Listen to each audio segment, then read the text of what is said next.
difficult challenge this week with Tulsa from the standpoint that they played two quarterbacks. One's more of a runner. The other guy, Skipper, came in and started as a redshirt freshman, good thrower.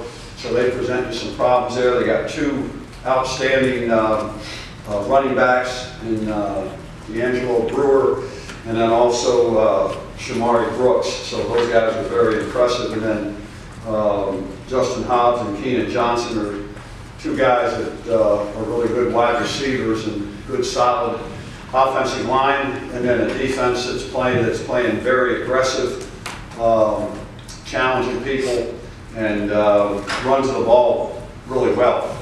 Felt they played a really good game against Houston this past weekend, and then their specialists, their guys that I think are really solid. So we're going to have to play well. We're going to have to pick up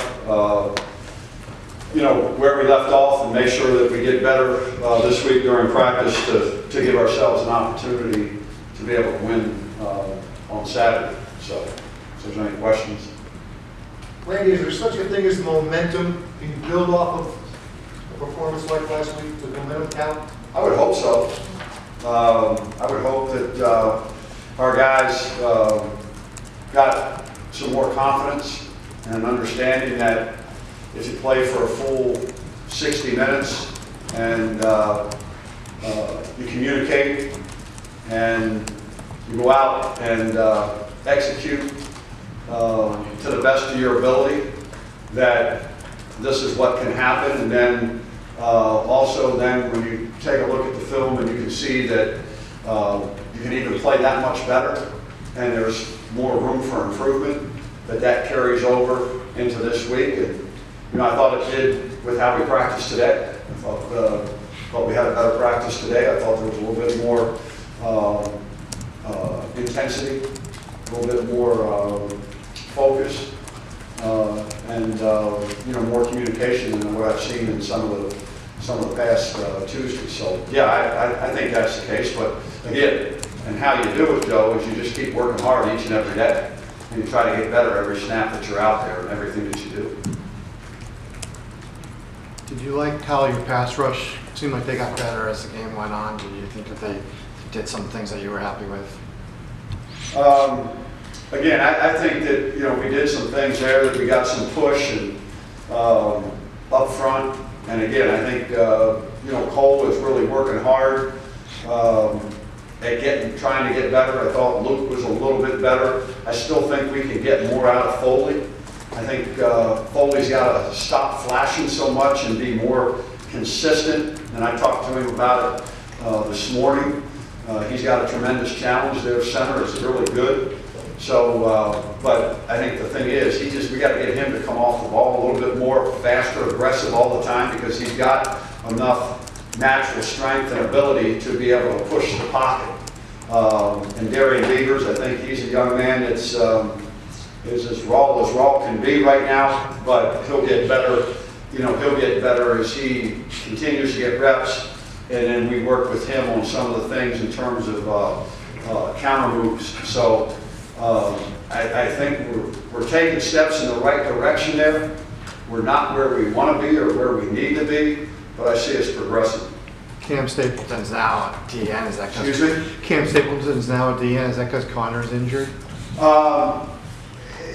Yeah, some of it is because Connor has an injury right now, but again, it's also about continuing to evaluate your roster and where you think guys can help you. Doing that, it gets us Cam inside, then we move Eddie over behind Chris, and then we're going to end up playing Darian Beavers a little bit more as a linebacker, where he was. So all those moves are predicated on things that we think we can do to help make ourselves better and take advantage of the people that we have who are still healthy. What kind of growth have you seen in Beavers since the beginning of the season? How has he developed? Well, he's a guy that is pretty athletic. He's got length. Again, he's one of those guys that has that natural ability, but he's just not polished yet. And that's one of the things that we have to continue to work with him on, is to get him to understand the finer points and understand it's going to be more than just his length and his athletic ability and the speed that he has coming off the edge. You know, he's got to work the technique, and he's never done it before. And so, I mean, he had a couple of sacks there against SMU that were very impressive, but then when you put it on film, people see you, and you know, they go after you a little bit, and they just slid the protection to him and some things like that. So again, he'll just continue to get better. But he, as long as he listens to what we tell him to do, and you know, that's one of my projects, is getting him to really understand that he's not you know, a veteran yet. You know, he's still a raw, underdeveloped guy that needs to continue to work hard. But there's hope, because he told me after I talked to him yesterday, he said, he texted me last night, he says, Coach, I'll be better. So at least when you get that stuff, then they know they've heard you, you know, when you bring them in and you talk to them. And then so that's encouraging. When I get that kind of response back after sitting down and talking to a guy, you know, that's what you really want to see. And so I'm not worried about him, because, like I said, I know he gets it, he understands it, and he wants to be good, but now he's just got to let us do our job and just do what we ask him to do. Randy, Jordan Swan and Tyler Coyle, each with a game-changing play last week. What else, aside from those plays, did you see in them that you were pleased with last week? I thought Jordan played very good technically and very good fundamentally, and that's why he's in there starting. And again, he comes in and he, you know, makes the play and was where he was supposed to be. I thought he was disciplined with what he was asked to do. And again, I think that Tyler is a guy that has ability, and you know, again, he did some things where basically he did his job, and went in there and made some plays. So he's earned the right to be the starter there.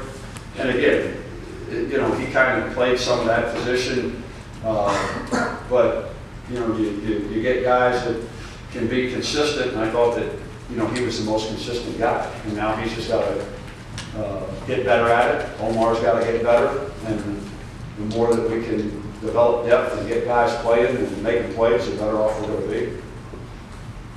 How did you get involved recruiting Beavers? He committed now. Is that? How did you get involved recruiting Beavers? I How did you get involved recruiting Beavers? He committed shortly after you got hired. Well, he was on the list that, you know, when we got here, you know, we watched him on film and just liked the things that he did, and thought that he was a guy that we wanted to have in our program.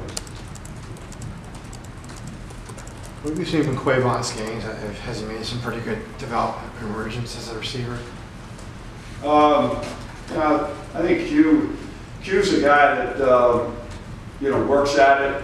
I think he's got a chance to continue to be better. I think as he continues to get stronger and everything else, he's very versatile. I think he understands the game pretty well. Again, I like his demeanor. I like his approach to how he goes about things. I like his coachability, and I think he's got you know, talent to be a good player. Is Kyle Bus hurt, Randy? I saw Kyle lip off against Temple. Is he injured? Could be. Randy, what did you see in your team this past week that was different than the 4 weeks before, or just the way they were and how they responded? You know, I saw a group go out and play, and just let it go, and not be tentative, not be on your heels. I think they just, you know, said, hey, you know, we're going to go and just let it fly. And I think especially defensively. And again, I think that they practiced a little bit better last week. But again, I think one of those things, it's just that sometimes you have to say some things to them to get them to understand and to get them to do it the way it needs to be done. And, that's what I thought they did. And again, I mean, you go and you play, like I always say, it's not that difficult. And sometimes people make things difficult. And if you just go out and play as hard as you can on every play, and then when that play's over, go to the next one and do it until the game's over, you give yourself an opportunity. And I thought that's what we did. We didn't do that in the other five weeks. I know you don't pay attention to scores when you're playing, but did the Tulsa score jump out at you? Obviously, they had been struggling and really got hammered the week before, and all of a sudden they just hammered Houston. I don't think anything really surprises me anymore. Because I think the one thing is, it's hard to make sure you have your team in the right mindset every week because of all the distractions that they have in their life and everything else. And sometimes they don't understand how good teams are, and whatever happened the week before that you did or the opposing team did doesn't matter.